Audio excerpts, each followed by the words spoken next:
Hello everyone, welcome back to my YouTube blog. তো আজকে আমরা চলে গেছিলাম ভূতনাথ মন্দিরে। ভূতনাথ মন্দিরে অনেকদিন ধরেই যাবো ভাবছিলাম, কিন্তু যেহেতু আমার বাড়ি থেকে অনেকটাই দূরে, আমি একদম প্রপার সাউথে থাকি, এটা প্রপার নর্থে, তো হয়ে উঠছিল না। তারপর তো আমি প্রেগনেন্ট, 6 মান্থসের প্রেগনেন্ট আমি। তো এই অবস্থায় বাড়ি থেকে বেরোনো খুব একটা ঠিক না, তো সেজন্য খুব একটা বেরোতে পারি না বাড়ি থেকে। তো যে খুব মন করছিল বাবার কাছে যাওয়ার, সেজন্য এসেছিলাম পুজো দেওয়ার জন্য। দেখো, বাইরে থেকে আমি একটুখানি ভিডিও করেছি, প্লাস ভেতরেও আমি একটুখানি ভিডিও করতে পেরেছি। আর অনেক ফাঁকা ছিল ভেতরটা, তাই পুজো দিতে খুব একটা অসুবিধে হয়নি আমাদের। আর এত ভালো করে পুজো আমি প্রথমবার ভূতনাথে এসে দিলাম। তো এই কাকুটার দোকান থেকে আমরা ফুল আর প্যাড়া, মানে সন্দেশ, আর যা যা দেবো বাবাকে, সেগুলো নিয়ে নিচ্ছিলাম। নিয়ে তারপর ভেতরে ঢুকবো আর কি। আর এখানে সবাই বসে বসে থাকে এখানে বাবা দর্শনের জন্য। বাইরে থেকে আরতি করে, খুব ভালো লাগে গো। মনটার পাশেই যেহেতু গঙ্গা, তো খুবই ভালো লাগে। এই যে বাবার ভেতরে দেখো, ছোট্ট করে ভিডিও করেছি আমি, কি সুন্দর দেখতে না বাবাকে। আর বাবার পাশে আরও অনেক ঠাকুরও রয়েছে দেখলাম। তো পুজো দিয়ে বাইরে আরতি করার জন্য এসছি।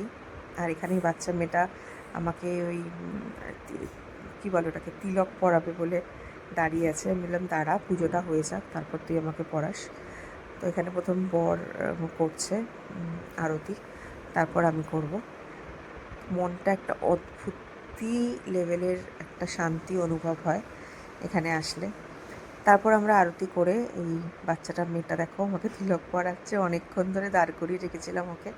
তো ফাইনালি আর ওর কাছ থেকেই পড়লাম। আরও অনেকেই আসছিলো বারবার করে পড়ানোর জন্য, কিন্তু যেহেতু ওকে আমি কথা দিয়েছি যে ওর কাছেই পড়বো, তাই ওর কাছে বসে। একদম বাচ্চা মেয়ে ছিল, দেখেও মায়া লাগছিল।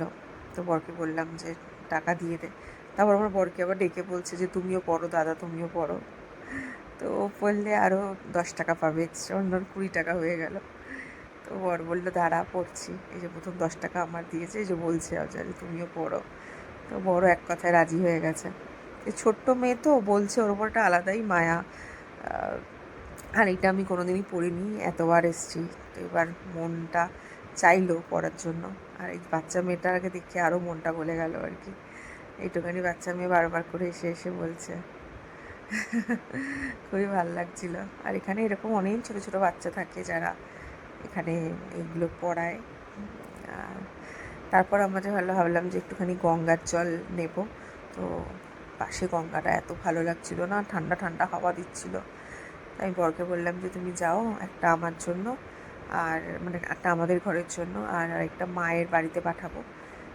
সেই গঙ্গার জল জার কিনলাম, 2টো জার কিনে, একটা মায়ের জন্য, একটা আমাদের জন্য নিয়ে নিলাম।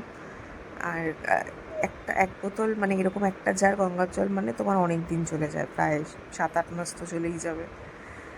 তো মার জন্য ছোটোটা নিয়েছি, আমাদের জন্য বড়োটা নিয়েছি, কারণ আমাদের বাড়িতে একটু পুজো আচ্ছা বেশি হয়। মায়ের বাড়িতে তো অতটা, মা নিত্য পুজো যেরকম করে, আর তো অন্য কোনো পুজো হয় না, আমার বাড়িতে পুজো আচ্ছাটা একটু বেশি হয়, তাই বড়টা আমি রেখেছি। আর এখানে ভাল লাগছে দেখো জলটা দেখে। বরকে বললাম যে যাও তুমি গিয়ে ভরে নিয়ে আসো, আর আমি বসছি। আমি বসে বসে চারিদিকটা দেখছিলাম। এখানে লঞ্চ ছিল, আর একটা ঠান্ডা হাওয়া দিচ্ছিল সুন্দর। আর সেদিনকে ওয়েদারটাও খুব ভালো ছিল, একটু ঠান্ডা ঠান্ডা ওয়েদার ছিল।